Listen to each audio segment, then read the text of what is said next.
Olá! O recurso da legítima defesa é muito utilizado na justiça brasileira, mas ela pode passar por alterações. Que alterações seriam essas? 21 de maio de 2016. A modelo e apresentadora Ana Hickman sofre uma ameaça dentro do quarto de um hotel em Belo Horizonte. Um homem armado, Rodrigo de Pádua, invade o local e ameaça matá-la. Gustavo Correia, cunhado de Ana, entra em luta corporal, imobiliza e mata o homem. 8 de julho de 2016. Gustavo passa de herói a réu e é indiciado por homicídio. Os advogados de Gustavo sustentam a legítima defesa, mas para o Ministério Público de Minas Gerais, ele imobilizou Rodrigo antes de matá-lo. Em meio à polêmica, surge um projeto de lei que quer modificar a legítima defesa, de tal forma que garantiria o arquivamento da acusação contra Gustavo. O projeto de lei 5822 de 2016, que quer reformular o conceito de legítima defesa, passou pela Comissão de Constituição de Justiça e Cidadania na Câmara dos Deputados e foi anexado a outro projeto de lei, o 7105 de 2014, que aguarda parecer da relatoria da mesma comissão. A legítima defesa está em discussão.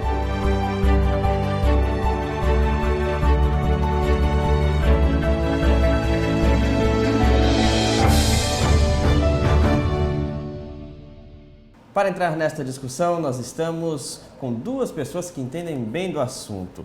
O advogado criminalista Eduardo Luna e também o delegado de homicídios de Bahia, Pedro Ivo. Sejam muito bem-vindos. O que seria essa legítima defesa, Pedro? Veja, Rafael, a legítima defesa é um instituto praticamente milenar. Desde que o ser humano existe, qualquer agressão que ocorra em relação à sua vida, a seu patrimônio, esse ser humano tem o direito de se contrapor a essa agressão. A partir da Revolução Francesa, o Estado assumiu o compromisso de evitar a prática de crimes. Só que o Estado ele não é onipresente em todos os locais através dos seus institutos, como a polícia e outras instituições fiscalizadoras. O que é que ocorre? Muitas vezes, quando está acontecendo um crime, não há tempo desse cidadão se socorrer das instituições do Estado. Então, em alguns momentos, ele tem que utilizar da sua própria força com o objetivo de impedir aquela agressão injusta que está sendo praticada por outrem.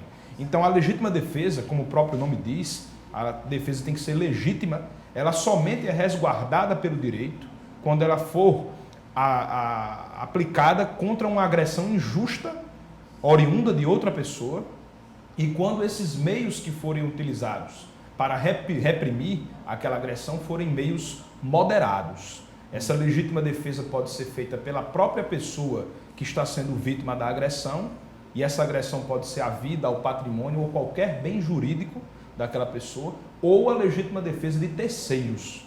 Por exemplo, uma pessoa está sendo agredida e um terceiro intervém com o objetivo de impedir que aquela agressão continue a vida, ao patrimônio ou qualquer bem jurídico. Então, eu vou até pedir para o Eduardo continuar. Ele falou que não é só da pessoa em si, do patrimônio dela, a casa, o carro, também pode colocar aí a questão da legítima defesa. Sim, a legítima defesa, ela se presta a resguardar bens jurídicos que estejam em situação de periclitância, ou seja, bens jurídicos que estejam em uma situação de agressão. Desdobrando o posicionamento do Dr. Pedro Ivo, a legítima defesa é um instituto milenar e que atende a um desdobramento humano natural de reação a um ataque. O direito ele positiva a defesa legítima em atendimento a essa vocação espontânea natural de qualquer ser humano. O direito ele não poderia divergir dessa tendência natural, dessa embocadura do ser humano de replicar a uma agressão. E nesse sentido o direito, inclusive a legítima defesa, ela constitui um direito fundamental do homem, previsto no artigo 3º está previsto no artigo 3º da Carta, que declara os direitos do homem e do cidadão, o direito à segurança pessoal, mas daí decorrendo a legítima defesa.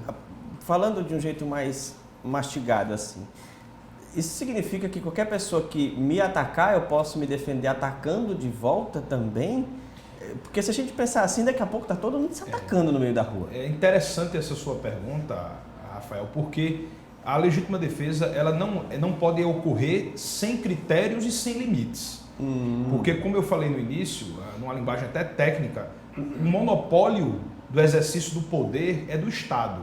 Então, inicialmente, o cidadão deveria se socorrer do órgão do Estado, a polícia militar, civil, rodoviária e, posteriormente, o judiciário. No entanto, sabemos que o que está previsto na lei nem sempre ocorre em circunstâncias práticas. Então, muitas vezes, o sujeito está diante de uma agressão que ele não tem como se socorrer de uma autoridade que tenha legitimidade para atuar. Então, ele pode, nessas situações, atuar no sentido de repelir aquela agressão. Aí, a sua pergunta é interessante por quê?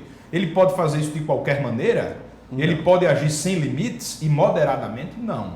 Aí a legislação estabelece critérios, porque se não forem obedecidos esses critérios, a pessoa que inicialmente estaria agindo em uma situação de legítima defesa, essa pessoa poderá estar vindo a praticar um crime. Inicialmente ela estaria agindo em legítima defesa, mas posteriormente continuou aquela agressão quando não mais seria necessária para repelir a conduta ilícita inicial e ele passou a enveredar pelo campo da criminalidade. Tem um exemplo bem interessante nos livros clássicos de direito penal, que é um exemplo, o doutor Eduardo vai lembrar, de uma legítima defesa do patrimônio. O cidadão está na sua residência e tem um pé de manga no seu quintal. E uma criança de 5 anos de idade sobe no muro da residência vizinha, morador da residência, para tirar somente uma manga daquela árvore. E o cidadão se arma com uma metralhadora e desfere 10 disparos contra aquela criança. Obviamente que nesse caso estará havendo desproporcional demais. Total, eu dei um exemplo bem chocante para nós vermos que... enfatizar a desproporção. Como o doutor Eduardo falou, a enfatizar a desproporção. Não é legítimo, não é razoável, não é proporcional que para uma agressão contra o patrimônio, para a retirada de uma fruta, de uma árvore localizada em sua propriedade, você possa retirar a vida de uma criança. Tá. No entanto, em outras situações, essa agressão é legítima. A gente começa a substituir, então. Vamos substituir a criança por um adulto e vamos substituir a manga pelo carro do proprietário. Aí o proprietário faz, o dono da casa vai e metralha o cara que está tentando roubar o carro dele. E aí, isso é legítima defesa, não é legítima defesa? Como é que se aplica isso? A legítima defesa, ela se sujeita ao atendimento de alguns requisitos. A necessariedade do meio de que se lança mão para reagir e, como o doutor Pedro Ivo enfatizou, a proporcionalidade, a moderação do retruque à agressão. E nessa proporcionalidade, verifica-se os bens jurídicos em conflito. No caso, você mencionou um bem patrimonial, que foi agredido, que estava naquela situação, na iminência de ser furtado ou roubado, e o bem jurídico vida do agressor, que em resposta... Porque em tese a vida do proprietário não estava em risco ali. Só exato. Pelo exemplo que você positivou, não estaria em risco. E no caso são 2 bens jurídicos. O patrimônio, no caso o carro que você indicou, e a vida do agressor, que restou infringido o bem jurídico vida, que restou agredido em resposta ao crime que ele deflagrou inicialmente. Tá, então, haverá um juízo de proporção entre os bens jurídicos e o magistrado, no caso, ele vai verificar se houver a proporção à legítima defesa. Portanto, não há crime. Então, mas o ladrão que está roubando o carro, ele também tem a vida dele para proteger, é isso? Sim, veja só, não existe, a priori, a impossibilidade de você agredir a vida do ladrão porque ele está agredindo um patrimônio. Certo. Porque ele poderia dizer, não, ele está atuando contra o patrimônio seria um bem jurídico de nível inferior à vida, que é o bem jurídico maior de todos, porque todos os outros direitos só existem se existir vida. Então, esse raciocínio não é matemático, Rafael. Por isso dizer, não, ele está agredindo, só posso exercer legítima defesa se alguém atentar contra a minha vida. Eu só posso matar outrem se outrem tentar me matar. Não. Pode existir uma legítima defesa e muitas vezes até chegar ao ponto de retirar a vida de alguém por uma agressão ao patrimônio. Mas o exemplo que eu dei aqui foi bem interessante. Por quê? Porque mostra uma desproporção bem veemente. Para mostrar que não é porque está existindo uma agressão contra um patrimônio e que inicialmente aquela agressão é ilícita, que a pessoa pode fazer o que bem entender. Existem limites, como o doutor disse aqui, existem limites que tentam justamente equilibrar esse conflito entre direitos entre o direito da pessoa de reagir a uma agressão indevida contra um bem jurídico de que é titular e também o direito da pessoa que está praticando aquela conduta injusta de também ter a sua reserva mínima de direitos garantidos.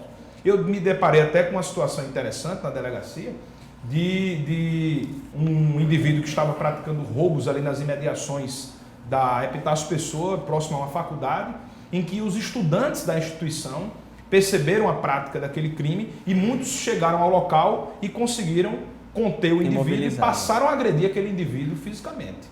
Aí discutiu-se qual o limite disso? Porque imobilizar, eu acho que ainda dava, mas agredir, a partir do momento que ele está imobilizado, você passa por uma agressão, aí já é abuso. Aí é né? a discussão. A grande questão é justamente o limite do exercício legítimo da legítima defesa, sendo até redundante. A defesa legítima, ela vige até o ponto em que ela faz cessar a agressão. Entendi. Cessada a agressão, se o sujeito reagente prossegue na réplica, Isso. nessa situação ele incorre no excesso. E esse excesso, a legislação penal pune veementemente. Pois é, porque às vezes na hora, uma situação como essa, os estudantes também estão com raiva daquele cara que estava ali.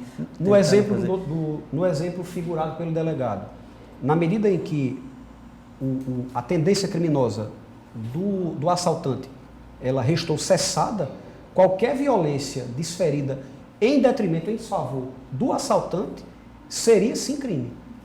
A gente vai ter que dar um intervalo agora, mas daqui a pouco a gente vai querer saber, já que a gente já fundamentou um pouco, né? Acho que você em casa consegue entender melhor o que é a legítima defesa, mas que alterações aí a legislação pode sofrer daqui para frente. Fique com a gente, viu? Porque aqui tem discussão.